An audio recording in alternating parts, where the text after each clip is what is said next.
नंतर मी 2004ला पण उमेदवारी मागितली. मी त्यावेळी मालकाबरोबर राहिलो. आमचं खारीचा वाटा आहे का सिंहाचा वाटा आहे त्याला ते कळायला पाहिजे. त्यांना कळतं की नाही मला माहीत नाही. किशोर देशपांडे साहेबाला फक्त निवडणुकीत तुम्ही यूज अँड थ्रो करता. एनी टाईम कधी किशोर देशपांडे साहेबाला बोलवलं का?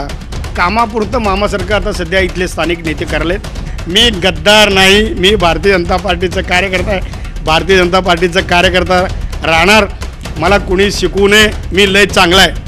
तुम्ही ज्यांना काही कळतच नाही त्यांना जर तिथं मार्केट कमिटीमध्ये काय वसुली करण्यासाठी पाठवावं लागलं हो का आपलं भारतीय जनता पार्टीचं नाव करण्यासाठी पाठवलं त्याचं त्यांनी त्या ठिकाणी खुलासा करावा. पण आपला मुलगा मोठं झालं तर चालतं आहे पण भारतीय जनता पार्टीचा कार्यकर्त्याचा मुलगा मोठा होऊ नये हे जे काही दृष्टिकोन आहे ते बरोबर नाही आहे. आत्ताही आम्ही 2 लाख मतांनी निवडून आला असतो. आपल्या कार्यकर्त्यांच्या नाराजीमुळं या ठिकाणी मतं घटक. आता तुम्ही इथं आमच्या शहर उत्तरला 70,000 मतं लीड होते.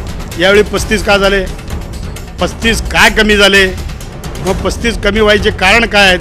बावनकुळे साहेब ते फार चांगले आहेत. त्यांनी सर्व कार्यकर्त्यांना जुन्या लोकांना घेऊन जाण्यासाठी प्रयत्न करतात. परंतु इथले स्थानिक लोकांनी त्यांनी जवळ करतात म्हणून इथले स्थानिक लोकांनी आम्हाला विरोध करायला बघतात. भाजपचा कार्यकर्ता आज श्रीमंत झाला आहे का? 4 पैसे कमवलं आहे का? तुमच्या हाताखाली उजरेगिरी चमचेगिरी करणारे लोक जर मोठे झाले असतील पण कार्यकर्ता भारतीय जनता पार्टीचा मोठा झाला आहे का? तुम्ही कुठंतरी इथं स्थानिक नेत्यांच्या विरोधात आम्ही आहे म्हणून आम्हाला जर तिकीट उमेदवारी कट करून आम्हाला त्रास करत असेल तर आम्ही यावेळी सहन करणार नाही. आम्हाला वेगळं विचार करावा लागेल. मी यावेळी फॉर्म भरणार आहे म्हणजे उमेदवारी मागणार आहे. उमेदवारी मागून जर उमेदवारी दिलं नाही तर मी फॉर्म भरणार आहे. मला BRSचे लोक मी त्यावेळी म्हणले तुम्ही सल्ला घालून घ्या तुम्हाला काय पाहिजे सांगा तुम्हाला आम्ही आमदारकी तिकीट देतो म्हणले. मला सर्वजण म्हणतात आमदारकी तिकीट देतो तू आमच्या पक्षात ये म्हणून. तुम्ही मला म्हणता तुमच्याकडे सर्व पक्ष येतात का हो? आमच्या मालकाकडं दिलीप माने येत नाही. आमच्या मालकाकडं सिद्धाराम बेत्रे येत नाही. आमच्या मालकाकडं आसापुरे वगैरे शेळके बिळके येत नाहीत. त्यांच्याबरोबर सर्वजण बोललं चालतं आहे.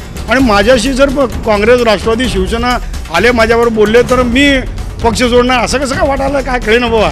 या सोलापूरकडच्या जे काही स्थानिक नेते आहेत मला सर्वांचं हिस्ट्री माहीत आहे. माझ्यासारख्या कार्यकर्त्याला तिकीट द्या. मी 100% निवडून येऊ शकतोच. नाही आलं तर मी कधीही तोंड दाखवणार नाही. कुठलंही पद मागणार नाही. पक्षाच्या मागं शेवटपर्यंत मरेपर्यंत राहणार आहे.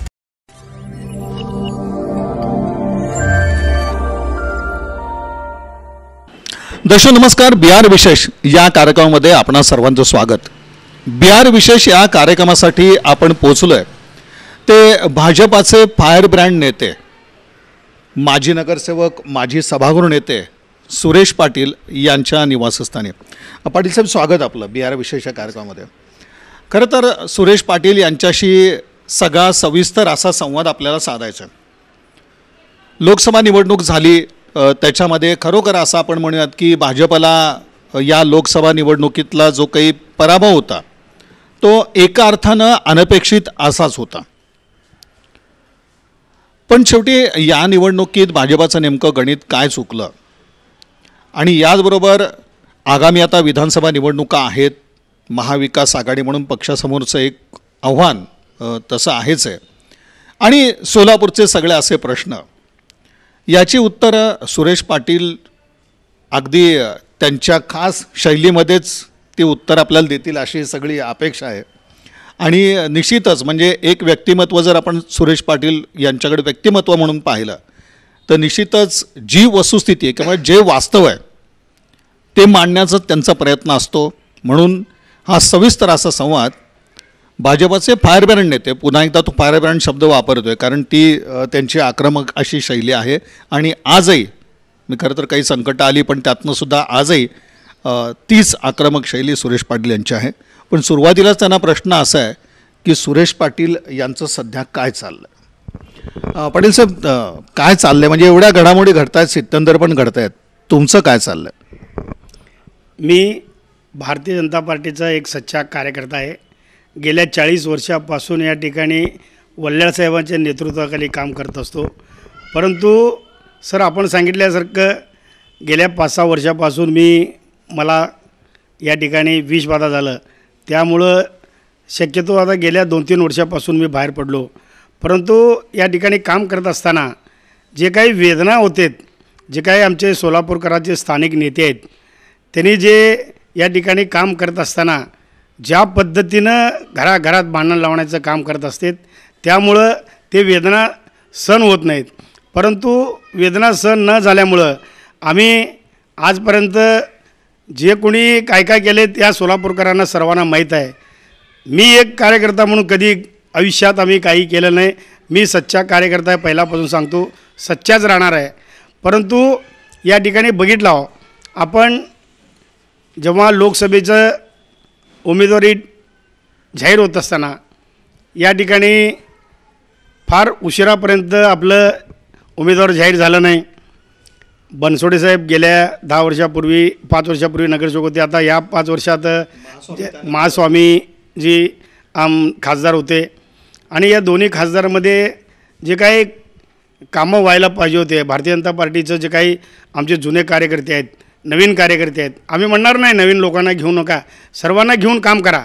परंतु यामध्ये कुणी जास्त लक्ष दिलं नाही. स्थानिक या ठिकाणी लोकप्रतिनिधी पण लक्ष दिलेलं नाहीत. त्या ह्याच्यामध्ये जुन्या कार्यकर्त्यांना डावलायचं आणि त्यांना विश्वासात घ्यायचं नाही. आणि उमेदवारी जर आमच्या महाराष्ट्र प्रदेशचे आणि केंद्र सरकारच्या निर्णय मोदी साहेब असू दे, अमित साहेब असू दे, बावनकुळे साहेब असू दे, फडणवीस साहेब असू दे, तावडे साहेब असू दे, गडकरी साहेब असू दे, यांनी खरं तर इथल्या स्थानिक लोकांचं म्हणणं काय, इच्छा काय, गेल्या 10 वर्षापूर्वी काम न झाल्यामुळं आपण कसल्या पद्धतीचं उमेदवारी या ठिकाणी दिलं पाहिजे. परंतु सातपुते साहेब हे खरं तर चांगले उमेदवार होते, परंतु उशिरा या ठिकाणी तिकीट जाहीर झाल्यामुळं त्यांनी जे काही प्रत्येकांच्या कार्यकर्त्यांच्या घरी जाण्याचं पोचू शकले नाहीत. फक्त लोकप्रतिनिधीच्या काही लोकांच्या घरी गेलेत, काही लोकांच्या घरी गेले नाहीत. परंतु त्यांना वेळ मिळाला नाही आणि वेळ मिळाला नाही म्हणून ते उमेदवारी डिक्लेअर थोडं उशिरा झाल्यामुळं ते पराभव झालेला आहे असं कुणाला वाटू नये. कारण जुन्या अनेक लोक आहेत, मी त्यांचं नाव घेतलं तर लोकांना वाईट वाटेल, काही लोकांचं मी नाव घेईन. आता बेंद्रे साहेब फार जुनं या ठिकाणी भारतीय जनता पार्टीचं त्यांनी कार्यकर्त्यापासून नगरसेवक नेता आहेत. किशोर देशपांडे साहेबाला फक्त निवडणुकीत तुम्ही यूज अँड थ्रो करता. एनी टाईम कधी किशोर देशपांडे साहेबाला बोलवलं का? तुम्ही मोहिनी पत्कीला आता सध्या घरात आहेत त्यांना कधी आपण विश्वासात घेऊन त्यांना बोलवलं आहे का मीटिंगमध्ये?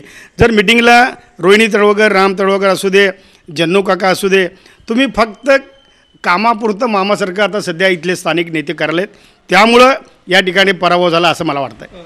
नाही, आपण म्हणलं सुरुवातीला फायर ब्रँड नेते काय मनातली जी खतखत आहे ती सुरेश पाटील हे व्यक्त करताना दिसतात. पण तुम्ही एक शब्द वापरला की वेदना झाल्या. तुमच्या वेदना कशा पद्धती, काय वेदना आहेत त्या तुमच्या मनातल्या? माझं तर वेदना आहेतच आहेत.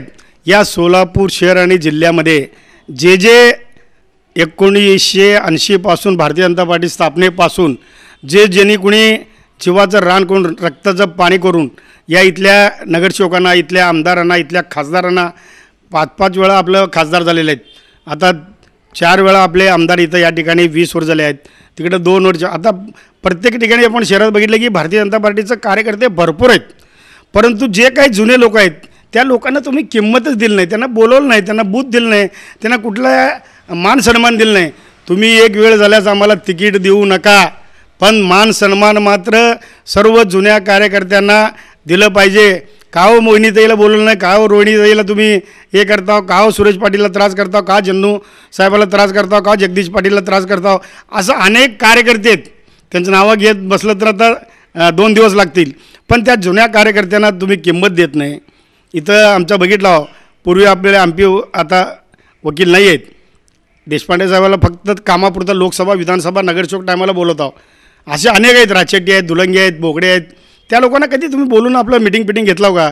जर आम्ही मिटिंगला नाही गेला असं म्हणत असतील, मिटिंगला येत नाही, तुम्ही काय वल्ल्याळ साहेबासारखं त्यांच्या घरी गेलाव का? आमचे वल्ल्याळ साहेब जुनं असताना आम्ही जर नाराज झाला कोणी कार्यकर्ता, त्यांच्या घरी जाऊन भेटून त्यांना समजावून सांगून त्यांना घेऊन जात होते. असं इथलं आता सध्या सोलापुराचे लोकप्रतिनिधी किंवा इथले जे काही पदाधिकारी आहेत त्यांनी कुणाच्या घरी जात नाहीत, काय नाहीत. फोन म्हणजे ते आता निंबर्गी सर म्हणल्यासारखं इथं भारतीय जनता पार्टीच्या कार्यालयामध्ये जो काही वॉचमन, कारकून किंवा जे काय काम करणारे लोक आहेत त्यांच्याकडनं जर तुम्ही सर्वांना असं फोन केला तर कार्यकर्ते जात नसतील. सच्च्या कार्यकर्त्यांना एक हे असतं आहे, आजकालचं आलेलं पोरगं जर आम्हाला फोन करून त्या ठिकाणी बोलत असेल तर आम्हाला अध्यक्ष फोन करत नाही, आम्हाला उपाध्यक्ष फोन करत नाही, आम्हाला सरचिटणीस फोन करत नाही आणि त्यांच्या मिटिंगा पण होत नाहीत. आता बघितलं आपण गेल्या आता 5-6 वर्षापासून भारतीय जनता पार्टीचं पदाधिकारीचं मीटिंग होते का, नगरसेवकांचं मीटिंग होते का? जर आत्ता तुम्ही मला बोलताना म्हटलं काही वेळा आम्ही काहीतरी चुकलो असेल, पण आम्ही चुकलो, आम्ही मिटिंगला आलो नाही, आम्ही काहीतरी पक्षाच्या विरोधात काम करायला, आम्ही कोणतं काहीतरी गडबड घोटाळा करायला, किंवा मी महानगरपालिकेत बाटली फेकलो, असं काय असतील तर तुम्ही त्यांना नोटिसा दिलाव का? आमच्याकडनं खुलासा मागून घेतला का? आम्ही चुकलो म्हणून कुणाचं तर लोकप्रतिनिधीचं ऐकायचं आणि त्यांचं ऐकून तिथं जर त्या नोकरासारखं काम करत असेल तर ते बरोबर नाही आहे. तुम्ही आम्हाला विचारा ना, तुम्ही वर प्रदेशकडे तक्रार करा, बावनकुळे साहेबाकडे करा, फडणवीस साहेबाकडे करा, त्यांनी सांगतील ना, अरे का रे सुरेश, का आगाऊपणा करायला का तू तिथं, तू पक्षाचं नाव बदनाम करायला का, असं आम्हाला विचारतील. आम्ही त्यांना सांगू शकतो. मी माझ्या आयुष्यात मी आमच्या आई वडिलांना जसं श्रद्धास्थान ठेवलेलं तसं आता कैलासवासी मुंडेसाहेब आणि कैलासवासी आमचे शरदभाऊ कुलकर्णी हे लोकाला बघितलं तर मी आज सांगू नये, मी एवढं 58 वर्षाचा आहे, त्यांना बघितलं की माझं छाती धस करत होतं. कारण एक सहानुभूतीपूर्वक त्यांची भीती होती, त्यांनी तसं त्या पद्धतीचं वागत होते. त्या लोकांना तुम्ही कधी किंमत दिला का हो? पाटील साहेब, मला असं विचारायचं आहे, तुम्ही म्हणता की पक्षात विचारलं जात नाही आहे किंवा तो जो योग्य मान सन्मान मिळत नाही अशी एक तक्रार तुमची आहे. म्हणजे ती निवडणुकीच्या अनुषंगानं जो काही भाजपचा पराभव झाला त्यातली जी काही कारणं आहेत त्यापैकी एक आहे की पदाधिकारी कार्यकर्ते यांना विश्वासात घेतलात नाही. पण शेवटी एक आहे की आज आम्ही जे पाहिलं ते अगदी प्रदेशाध्यक्ष बावनकुळे आपल्यापर्यंत येतात, ते तुमची भेट घेतात. पण त्याच्या पाठीमागची कारणं काय होते आणि याच्या उपर तुम्हाला काय हवं आहे शेवटी? नाही, महाराष्ट्र प्रदेशचे आमचे भारतीय जनता पार्टीचे अध्यक्ष बावनकुळे साहेब हे फार चांगले आहेत. त्यांनी सर्व कार्यकर्त्यांना, जुन्या लोकांना घेऊन जाण्यासाठी प्रयत्न करतात. परंतु इथले स्थानिक लोकांनी त्यांनी जवळ करतात म्हणून इथले स्थानिक लोकांनी आम्हाला विरोध करायला बघतात. त्यांना नाही ते काहीतरी सांगायचा प्रयत्न करतात, तरीही बावनकुळे साहेब ऐकत नाहीत. परंतु पदाधिकारी जे आहेत ते त्यांचं ऐकतात, इथल्या स्थानिक लोकांचं, नेत्यांचं ऐकतात. कारण त्यांनी कुठं अडकलेले असते, त्यांना काम पाहिजे असतं, त्यांना नगरसेवकपद पाहिजे असतं, त्यांना कमिट्या समित्या पाहिजे असतं, त्यामुळं ते अडकू शकतात. आम्हाला काय आहे, आम्ही भारतीय जनता पार्टीचे कार्यकर्ते आहे, आम्हाला काय देणं घेणं नाही. मी म्हणलो की मगाबी मला उमेदवारीचं काय देणं घेणं नाही आहे. तुम्ही मान सन्मान द्या. बावनकुळे साहेबांनी मान सन्मान दिल्यामुळं मी आज भारतीय जनता पार्टीमध्ये आहे. कारण त्याचं एकच कारण आहे, कारण तसला अध्यक्ष मी गेल्या गडकरी साहेब असताना बघितलो, तावडे साहेब असताना बघितलो, मुंडे साहेब असताना बघितलो. परंतु हे सर्वात चांगला माणूस आपला बावनकुळे साहेब आहेत. त्यांनी ॲडजस्टमेंट करून सर्वांना घेऊन जायचा प्रयत्न या ठिकाणी करतात. परंतु इथले स्थानिक नेते जे आहेत, स्थानिक लोकप्रतिनिधी आहेत, ह्या लोकांना आपलं मुलगा, आपल्या हाताखालचं पोरगं मोठं होऊ नये. पण आपलं मुलगा मोठं झालं तर चालतं आहे, पण भारतीय जनता पार्टीचा कार्यकर्त्याचा मुलगा मोठा होऊ नये, हे जे काही दृष्टिकोन आहे ते बरोबर नाही आहे. कारण त्याच्यामध्ये सुधारणा झालं पाहिजे, ते होत नाही. अहो, तुम्ही आता बाजार कृती समितीचं प्रशासकीय राजवट लागू झालं. तुम्ही जर कार्यकर्त्याचे आमचं नाव घेऊ नका, तुम्ही नाव घेतलं कोणाचे तिघाचे, त्या तिघामध्ये आपलं वारसदार नेमलाव, आपले वसूलदार नेमलाव, असं जर वसूलदार आणि वारसदारला जर नेमलाव तर उद्या भारतीय जनता पार्टीचे जे जुने कार्यकर्ते आहेत, आता धुलंगेसारखे यार्डात असतात, रमण शेट्टीला आपण तिकीट दिलं नाही, अनेक असे लोक आहेत यार्डामध्ये काम करणारे मुलं आपले संचालकमध्ये आहेत, त्या लोकांना जर मी प्रशासकीयमध्ये घेतलं असतं तर बरं वाटलं असतं. तुम्ही ज्यांना काही कळतच नाही त्यांना जर तिथं मार्केट कमिटीमध्ये काय वसुली करण्यासाठी पाठवावं लागलं हो का आपलं भारतीय जनता पार्टीचं नाव करण्यासाठी पाठवलं हो, त्याचं त्यांनी त्या ठिकाणी खुलासा करावा. आणि याचबरोबर खरं तर म्हणजे याचं यायचंच आहे की शेवटी भाजपचं बेरजेचं राजकारण देखील आवश्यक आहे आणि ते आपल्याला लोकसभेला त्या अभावानं दिसलं. पण याचबरोबर एक असा प्रश्न विचारायचा आहे की तुम्ही म्हटलं की मी तिकीट मागणार नाही किंवा काही करणार नाही. पालिका निवडणूक असेल तरी थोडंसं तुमच्या भूमिकेकडे लक्ष लागतं, तिकिटाकडं लक्ष लागतं. आणि विधानसभा निवडणूक म्हटलं की सुरेश पाटील हे हमखास तिकिटाची मागणी करतात. आणि शेवटी एक चित्र असं पण येतं की तुम्ही नेहमी विधानसभेचं तिकीट मागता आणि ऐन वेळेला ते माघारसुद्धा तुम्ही घेतलेले असते. यायलासुद्धा आता तुम्ही शहर उत्तर किंवा काही अन्य मतदारसंघ असतील तिथनं तिकीट मागणार आहे का? मी भारतीय जनता पार्टीचा सच्चा कार्यकर्ता आहे. मला वल्याळ साहेबांनी 1985मध्ये मला भाजपमध्ये घेतले. मी तेव्हापासून बूथ प्रमुखापासून आज सभागार नेतापर्यंत आहे. परंतु त्या ठिकाणी काम करत असताना आपण उमेदवारी ज्या वल्याळ साहेबांना दिली असतील, तुम्ही दिलेलं असेल, सर्वजण दिले असतील, परंतु उमेदवारी मी 1995मध्ये आमदारकीचं उमेदवारी मागितलं होतो. त्यावेळी वल्याळ साहेब खासदार झाले, मेंगजी साहेबांना उमेदवारी मिळाली. आम्ही सर्वजण चांगल्या पद्धतीनं काम करून आता अलीकडे राजकारण चालू झालं आहे. समाज कुठलं मोठं आहे? लिंगायत समाज. समाज कुठलं मोठं आहे? पद्मशाली समाज. समाज कुठलं मोठं आहे? मराठा समाज. समाज कुठलं मोठं आहे? मुस्लिम समाज. समाज कुठलं मोठं आहे? धनगर समाज. असं समाज बघून कोणी निवडून दिलं नाही. वल्ल्याळ साहेबांचा समाज हे 2000 बी नव्हतं. मेंगजी साहेबांचं समाज 7-8 बी नव्हतं. परंतु हे भारतीय जनता पार्टीचे कार्यकर्ते समाज वगैरे बघत नाहीत. ते हिंदुत्ववादी आहेत. हिंदू हितासाठी लढत असतो. मी तेव्हा 95ला तिकीट मागितलो, त्यावेळी झालं नाही. नंतर मी 2004ला पण उमेदवारी मागितले. मी त्यावेळी मालकाबरोबर राहिलो. आमचं खारीचा वाटा आहे का शियाचा वाटा आहे त्याला ते कळायला पाहिजे. त्यांना कळतं की नाही मला माहीत नाही. नंतर 2004 झालं, 2009ला मी तिकीट मागितलो. प्रत्येक विधानसभेच्या वेळी मी उमेदवारी मागितलेली आहे. फक्त यावेळी 2017मध्ये मला विषबाधा झाल्यामुळं मी आमदार विजय देशमुखच्या मागं राहिलो. त्यांनी मला निवडणूक प्रमुख कराल ते. मी नको मालक, मला प्रचार प्रमुख करा. मी लंगडा आहे, मी तुमचं बसून काम करतो. मी चांगल्या पद्धतीचं काम करून त्या ठिकाणी दाखवलेलं आहे. असं सर्व लोक चांगल्या पद्धतीनं काम केलेत. परंतु हे की भाजपचा कार्यकर्ता आज श्रीमंत झाला आहे का? 4 पैसे कमवलं आहे का? तुमच्या हाताखाली उजरेगिरी चमचेगिरी करणारे लोक जर मोठे झाले असतील, पण कार्यकर्ता भारतीय जनता पार्टीचा मोठा झाला आहे का? त्याचा विचार पक्षाचे आमचे फडणवीस साहेब, आमचे बावनकुळे साहेब, आमचे अमित शाह साहेब, आमचे नड्डा साहेब यांनी विचार करावा. या सोलापूरकरामध्ये तुम्ही आत्ता सांगितलं, मी अजून प्रश्न तुम्ही विचारणार आहे. परंतु आमचं राम सातपुते पडले नसते. पडायचं कारण या ठिकाणी उशिरा उमेदवारी डिक्लेअर झाली. दुसरं कारण आहे 10 वर्षात आमचं कामकाज थोडं कमी प्रमाणात झालं. तिसरं कारण आहे कार्यकर्त्यांना कोणीही आपल्या दरवेळी म्हणते तुम्ही काम करा, आम्ही तुम्हाला कमिटी देऊ, समिती देऊ, नगरसेवक करू, आमदार करू, खासदार करू, विधान परिषद घेऊ, राज्यसभेवर घेऊ. परंतु इथले स्थानिक लोकांनी कुठल्याही पद्धतीचं या ठिकाणी शिफारस केलेलं नाही. फक्त शिकायत करायचं काम केलं आहे. मला वाटतं या इथल्या स्थानिक नेत्यांनी सुधारावं आणि सर्व कार्यकर्त्यांना जुन्या आणि नवीन लोकांना घेऊन जावं असं माझं कळकळीची विनंती आहे. सुरेश पाटीलचे प्रश्न आणून तरी झाला तर तुम्ही उत्तर दिलं नाही की नेहमी तुम्ही तिकीट मागता आणि ती माघार घेतली जाते. काय आहे? मी तिकीट मागतो म्हणलो, आत्ताच 3 वेळा मागितलो, चौथ्यांदा मागितलं नाही. परंतु मी आता यावेळी भारतीय जनता पार्टीचा ज्यावेळी निवडणुका लागतील, ज्यावेळी आमचं प्रदेश कार्यालयामधनं माहिती येईल उमेदवारी कोण कोण इच्छुक आहे, आता काँग्रेसमध्ये कसं चालू आहे तसं मी यावेळी फॉर्म भरणार आहे. म्हणजे उमेदवारी मागणार आहे.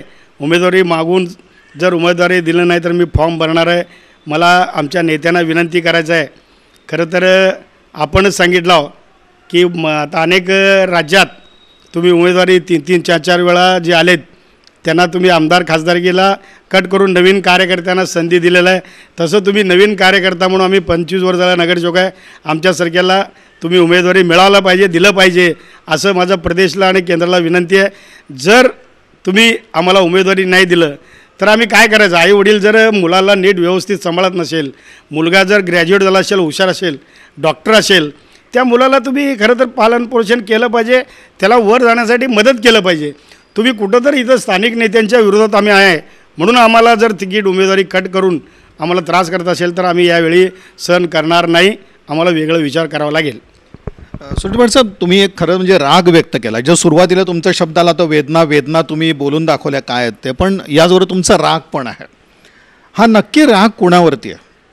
म्हणजे एक भाजपाचे तुम्ही लोकप्रतिनिधी म्हणून आणि इतके वर्ष भाजपात तुम्ही काम करताय, तो राग म्हणून म्हणतोय, तर सध्याच्या परिस्थितीत राग कोणावर आहे? नाही, राग कोणावर म्हणजे गेल्या मी 40 वर्षापासून कार्यकर्ता आहे भारतीय जनता पार्टीचा. मी भारतीय जनता पार्टीचा सच्चा कार्यकर्ता आहे. अनेक लोक 50-50, 60-60 वर्षापासून कार्यकर्ते आहेत. परंतु जे काही कार्यकर्ते जुने लोक आहेत त्यांना जे काही लोकप्रतिनिधी आहेत इथले सोलापुरातले ते लोक त्रास द्यायला बघतात, त्याला वेदना करायला बघतात. ते खरं तर वेदना आणि त्रास करू नये, कारण जेणेकरून त्यांनाही पुढं जाण्याचं संधी घेऊन आपण जावं. जसं वल्ल्याळ साहेबांनी जर आम्ही ज्या वेळी वल्ल्याळ साहेबावर ज्यावेळी तक्रार करत होतो, वल्ल्याळ साहेबांनी ऐकून घेऊन आम्हाला सर्वांना घेऊन जाणारे कार्यकर्ते होते. किशोर देशपांडे साहेब मास लीडर नसतील, पण किशोर देशपांडेसारखं साहेबासारखं कार्यकर्ता कोणीच नाही. त्याला तुम्ही किंमत देताव का? त्याला फक्त इलेक्शनमध्ये तुम्ही हे करता, बोलवता, बसवता, उठवता. तुम्ही जर जुन्या लोकांना कार्यकर्त्यांना किंमत देत नसेल तर हे असं राहणारच आहे.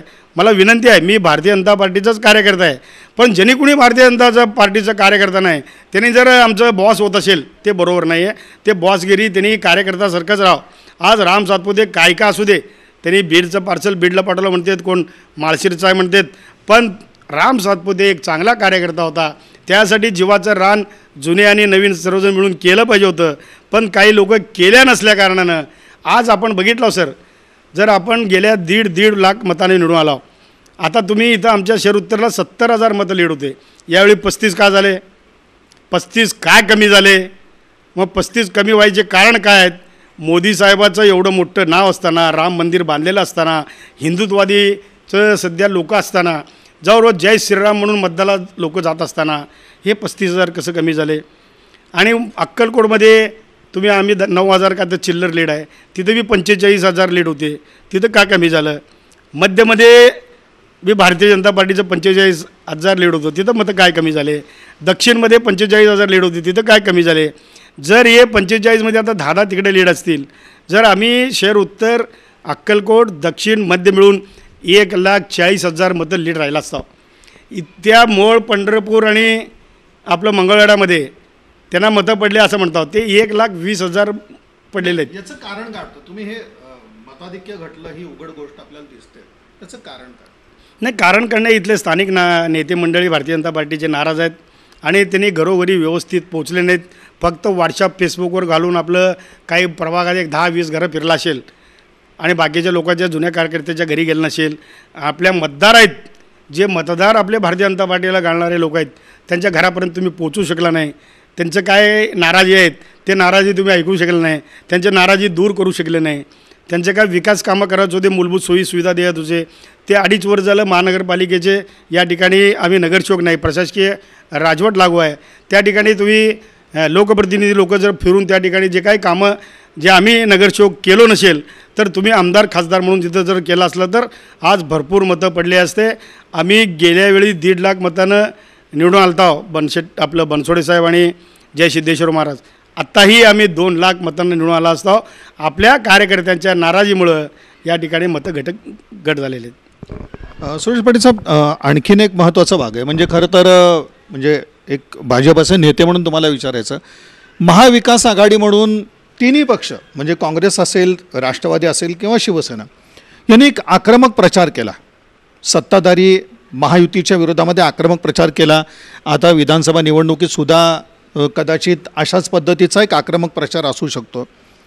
भाजपाच्या वतीनं ज्या पद्धतीनं अशा एका आक्रमक प्रचाराचा मुकाबला केला पाहिजे, तोंड दिलं पाहिजे, ते चित्र आपल्याला ते दिसून आलेलं नाही आहे त्या दरम्यान.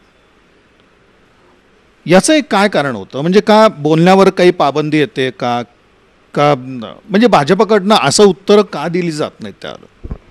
नाही, आमचे देशाचे भारतीय जनता पार्टीचे जे काही नेते आहेत, महाराष्ट्र हा आक्रमक पक्ष, त्या पद्धतीने उत्तर देणारे लोक टीम भरपूर आहे, फार मोठी आहे. नाही, महाराष्ट्रात आणि देशात आहेत, पण सोलापूर शहरामध्ये मावाळ आमदार आहेत. ते काय बोलतात असं मला वाटत नाही, कारण ते मावाळ चालत नाही. आता एकच फक्त या ठिकाणी मी सांगू नये, खरं तर मी भारतीय जनता पार्टीचं, एखादा माणूस भारतीय जनता पार्टीत प्रवेश केल्यानंतर त्यांनी आक्रमक होऊन बोलते, पण जे आक्रमक भारतीय जनता पार्टीचे कार्यकर्ते आहेत त्यांना तुम्ही कुठं भाषण करायला संधी देत नाही ना. आज निंबर्गी सरांनी भाजप सोडून काँग्रेसमध्ये गेल्या त्यांना संधी दिली, त्या संधीचं त्यांनी सोना करायचा प्रयत्न केला, त्यांनी काय तर मतं फिरवायचा प्रयत्न केला, भारतीय जनता पार्टीचं लोकांना आणि मतदारांना फोडायचा प्रयत्न केला, त्यात थोडंफार त्यांना यश मिळालं ना.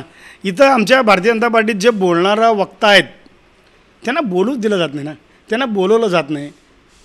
इथले स्थानिक लोकांचं जे काही काम आहे ते बरोबर नाही असं मला वाटतं आहे. आणि आता खरं तर म्हणजे जो ट्रेंड म्हणजे एकतर तुम्हाला खरं तर हा अनपेक्षित असा एक निकाल असा आपण म्हणून भाजपच्या दृष्टीनं सोलापूर लोकसभा मतदारसंघातला. पण असं वाटतं का की जो ट्रेंड या आपल्याला लोकसभा निवडणुकीत दिसला तसाच ट्रेंड आता विधानसभा निवडणुकीत दिसेल का? महाविकास आघाडीच्या दृष्टीने जर आपण पाहिलं तर असाच काहीतरी कल राहील का? आणि त्यासाठी खरंच भाजपाने कोणती एक काळजी घेतली पाहिजे?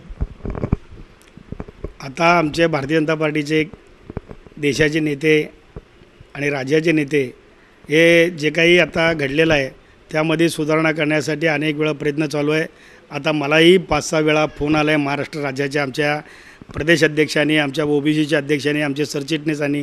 त्यांनी प्रत्येक कार्यकर्त्याला भेटून समजावून सांगून या ठिकाणी आपल्या पक्षाचं काम केलं पाहिजे या दृष्टिकोनातून काम चालू आहे. परंतु काम करत असताना जसं देशाचं आणि राज्याचं काम चालू आहे तसं आमच्या या सोलापुरातले जे कोणी ते नेते आहेत, जे आमचे पदाधिकारी आहेत, जे आमचे लोकप्रतिनिधी आहेत, जे आता राम सातपुते साहेब असू दे किंवा जय सिद्धेश्वर महाराज असू दे, बनसोडे साहेब असू दे, यांचं सर्व या शहरातल्या लोकांचे प्रमुख देशपांडे साहेब असू दे, यांना सर्वांना त्यांना घेऊन जर समन्वय साधून जर या ठिकाणी काम जर आपल्या प्रत्येक जिल्ह्यात प्रत्येक राज्यात जर असं पद्धतीचं काम वरून जसं करले तसं इथं जर आपण सर्व हे करून अंदर एक बाहेर एक नको, तुम्ही सर्व बसा, एकदा सर्वांना बोलवा, त्यांचं काय असेल ते ऐका. तुम्ही सर्वसमोर तुमचं मीडियासमोर त्याच्यासमोर काय बेइज्जत होतं असं वाटत असेल तर तुम्ही प्रायव्हेट बोलवा.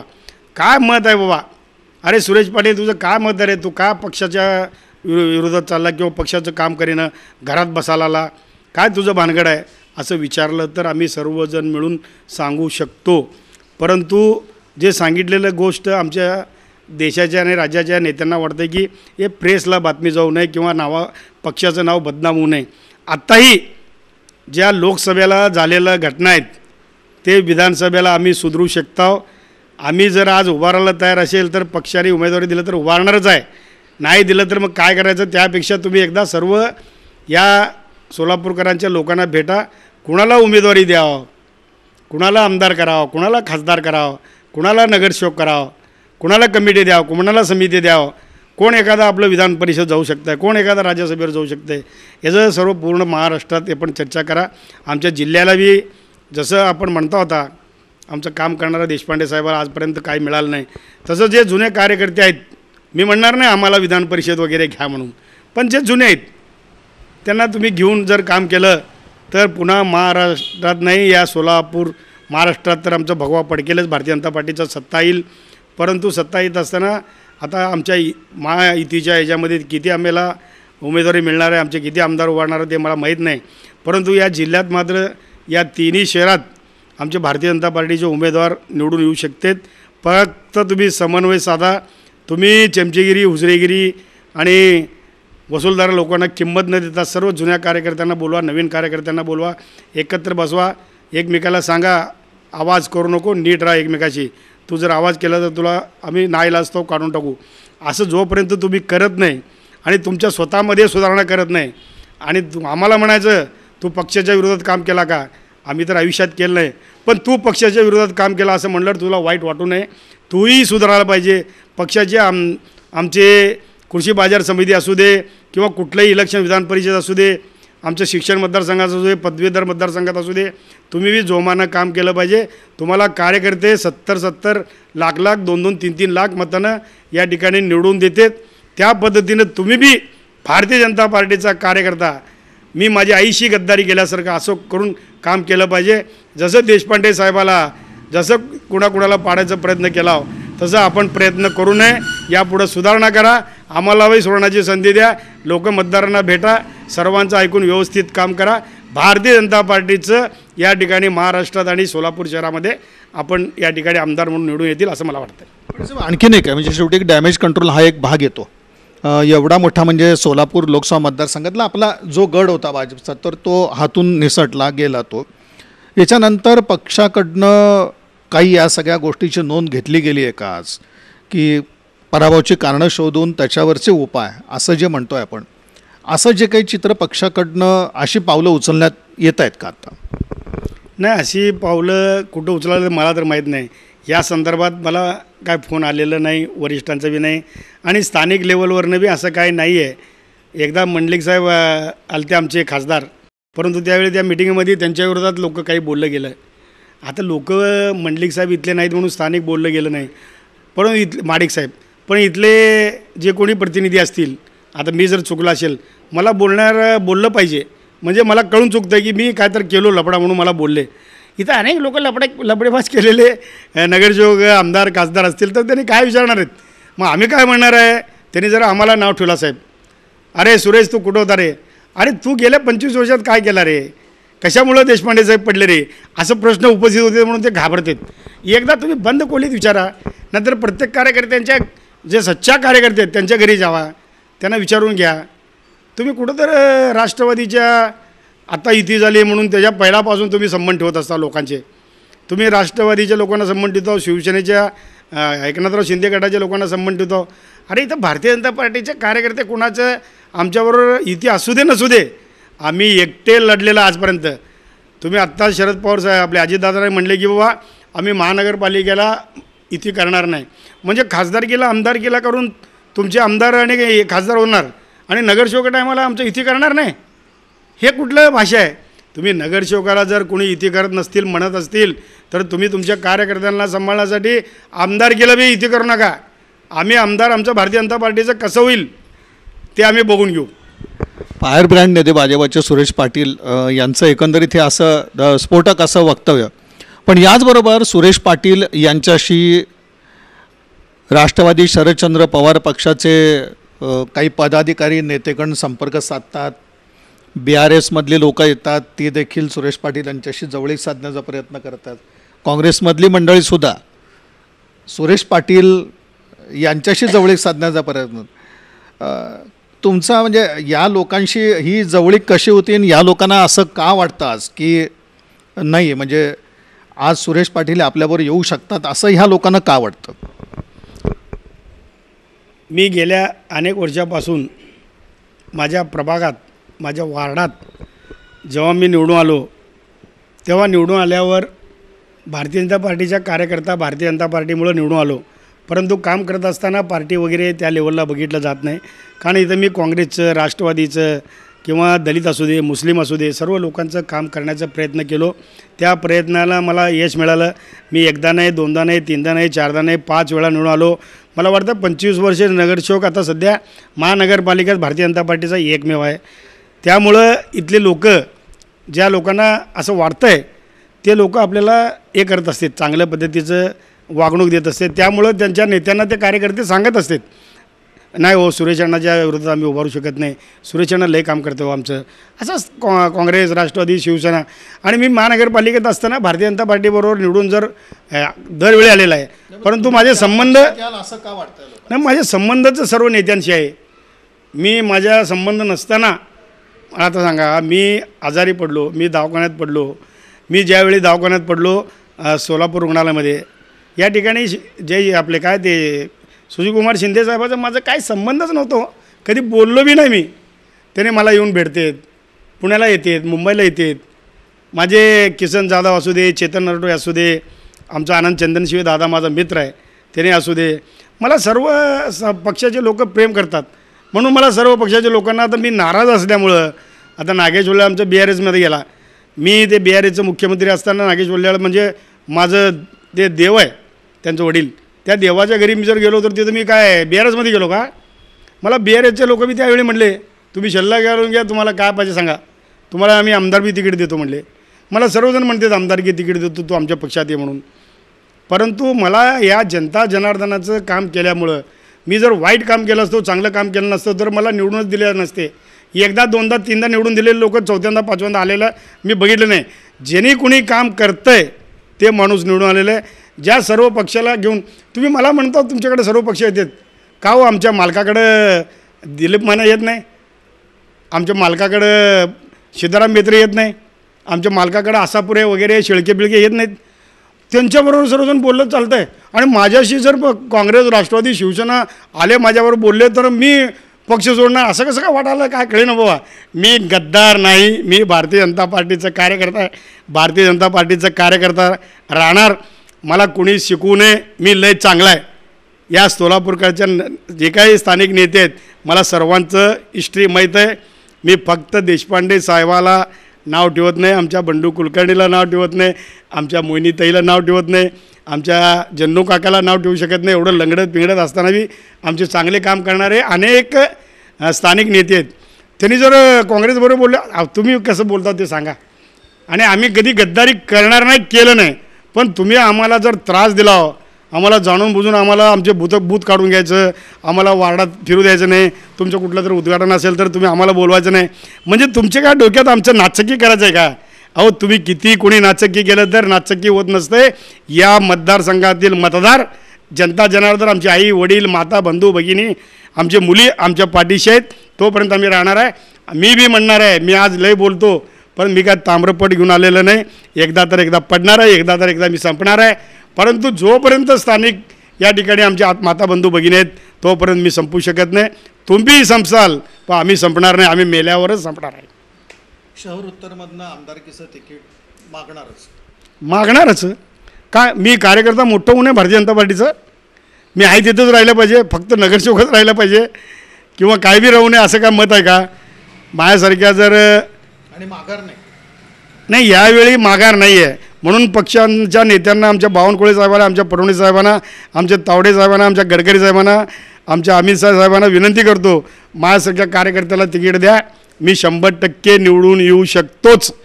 नाही आलं तर मी कधीही तोंड दाखवणार नाही, कुठलंही पद मागणार नाही. पक्षाच्या मागं शेवटपर्यंत मरेपर्यंत राहणार आहे.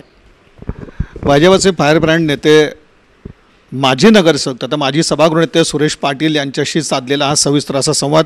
मुळामध्ये लोकसभा निवडणूक जी झाली अनपेक्षित असा जो भाजपचा पराभव होता त्याच्या पाठीमागची काही कारणं शोधण्याचा हा एक आपला प्रयत्न होता. याचबरोबर ज्या आता आगामी विधानसभा निवडणूक आहेत तर त्यामध्ये कशा प्रकारचं चित्र भाजपाचं असू शकतं, भाजपाची कामगिरी कशामध्ये असू शकते आणि मुळामध्ये जो एक सगळ्यात महत्त्वाचा प्रश्न होता की जे बेरजेचं राजकारण महाविकास आघाडीनं अनुषंगानं आपण म्हणू की काँग्रेसनं खास करून ते बेरजेचं राजकारण घातलेलं होतं आणि त्याचा एक मोठा परिणाम या लोकसभा निवडणुकीत आपल्याला पाहायला मिळाला होता.